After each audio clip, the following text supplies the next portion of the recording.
거기까지가 상황형 또는 모의 상황형 문제인데 어려워요. 사실은 상황형 문제는.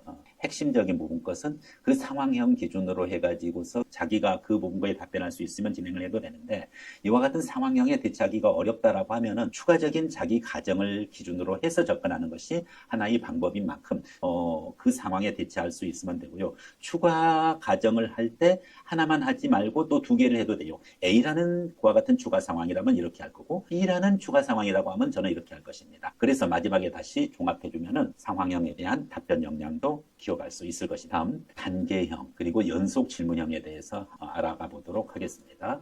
네, 단계형 연속 질문형, 학교 생활 중 갈등 사례를 소개하시오. 주변 친구들과의 갈등 사례. 되게 이제 갈등이라는 것은 사회적 상호작용이 하나 있죠. 그래서 사회적 상호작용, 바로 협동과 경쟁도 있지만은 갈등이라는 것이 존재하죠. 갈등 없는 집단, 갈등 없는 사회는 꼭 바람직하지는 않죠. 획일화된 사회죠. 다양성이 없는 것이죠. 북한은 갈등이 없죠. 김정은 말 한마디면 다 끝나죠. 그렇기 때문에 협동과 물론 경쟁도 중요합니다만은 갈등도 우리 사회에는 매우 중요한 역할을 갖고 있고, 그 갈등이 있다는 것은 그만큼 그 사회가 건강하고 다양하다는 것을 알 수도 있는 그와 같은 것입니다. 그렇기 때문에 학교 생활 중 갈등 사례를 소개하시오라고 하면은, 일반적인 갈등은 자기의 내적 갈등, 심리적 갈등 이와 같은 것이 아니라 조직체 내에서 구성원 간의 갈등이죠. 바로 사회 속에서 사회적 상호작용의 하나, 이와 같은 기준으로 갈등이 중요한 거죠. 갈등은 물론 힘듭니다. 우리 사회를 매우 힘들게 하죠. 세대 갈등, 지역 갈등, 남녀, 젠더 갈등, 이념 갈등 다양합니다. 그렇지만 그와 같은 갈등은 충분히 다양성이 있다는 것을 말씀드렸고, 이와 같은 갈등이 해결되고 해소됐었을 때는 사회 통합이라는 커다란 선물을 우리에게 가져다 주죠. 그렇기 때문에 오히려 협동과 경쟁보다도 순기능을 할 때도 있습니다. 자, 그러면 이 정도의 배경 지식을 알고 여러분들이 갈등 사례 한번 소개를 해주면 되겠습니다.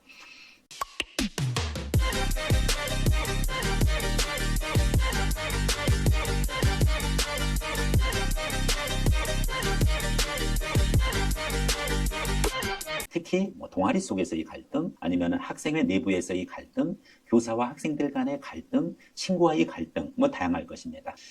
부모와의 갈등, 그것도 하나의 갈등 사례는 될 수가 있어요. 부모는 의대를 가라고 했다. 진로에 대해서. 그렇지만 나는 사관학교를 택했다. 하나의 것도 갈등 사례 될 수 있습니다. 그래서 그 갈등 사례를 좀 자세하게 이제 소개를 해주고요. 그 다음에 그 갈등의 심화 과정과 해결 과정을 말해주세요. 이거죠. 두 번째 질문. 각각의 질문이 90초에서 120초예요. 다 묶어가지고 90초가 아닙니다. 그래서 굉장히 자세하게 설명을 해야 되는 것이 연속 질문이요. 그와 같은 AI 문항이 되겠어요. 갈등의 심화 과정과 해결 과정, 그렇죠? 좀 별로 갈등이 심하지 않았던 경우가 많아요. 그냥 조금 다퉜다 이 정도인데, 약간 좀 리얼하게, 좀 심각하게 표현해 주는 것은 필요합니다. 별로 큰 갈등 아니었음에도 불구하고 저는 이와 같은 내부 갈등으로 인해 가지고 그 친구도 상처를 얻었고 저 또한 큰 상처를 받았습니다. 또한 저의 리더십마저도 의심스러워졌습니다. 심지어 제가 동아리 활동을 계속하고자 할 때 친구들은 저를 외면하고 그리고 저는 결국은 좌절할 수밖에 없었습니다. 어쨌든 심화가 좀 심하게 들어가는 것도 괜찮아요. 거기서 이제 바닥치고 올라와야죠. 그게 이제 갈등 해결 과정이죠. 해결 과정에 대한 구체적인 방법을 얘기해 주셔야 돼요. 어떠한 리더십을 발휘해서 이와 같은 갈등을 해결했는지, 이제 그와 같은 것은 리더십 실천 사례랑 연결될 수도 있어요. 일부 중복돼도 관계는 없습니다. 자, 그 다음에 그 과정에서 배운 교훈에 대해서 말씀해 주세요. 그렇죠? 항상 중요한 것이 갈등을 해결한 것으로 중요한 것이 아니에요. 이것을 통해서 우리 학생은 무엇을 배우고 무엇을 느꼈는지, 이런 부분이죠. 특별한 그와 같은 갈등 상황에서도 포기하지 않았던 그와 같은 자세가 중요했다든지, 아니면은 중지를 모아가지고서 문제 해결을 한 그 부분이 중요했다든지, 아니면은 그 갈등 해결 과정에서 내가 가장 크게 느꼈던 것, 이 부분 것에 대해서 이야기를 하고 그것을 내 자신에게 체화되는, 즉 그 경험이 내 몸속에 들어오게 되는 그와 같은 교훈, 이것을 얘기를 해주면 되고요. 그러한 경험이 생도 생활에 어떻게 도움이 될지 말해봐라. 그렇죠? 당연히 문제 해결이든 갈등 과정이든 그 부분 것을 해결했다라는 것은 결국은 거기서 내가 발휘한 리더십이든 문제 해결 능력이든 그 부분 것을 미래의 생도 생활에 어떻게 적용할지 말해주면 되겠습니다. 이와 같은 방식으로 해가지고서 기본 문항, 그리고 상황형 또는 모의 상황형, 그리고 또 연속 문항형, 단계별 문항형까지 한번 사례별로 한번 좀 알아봤습니다.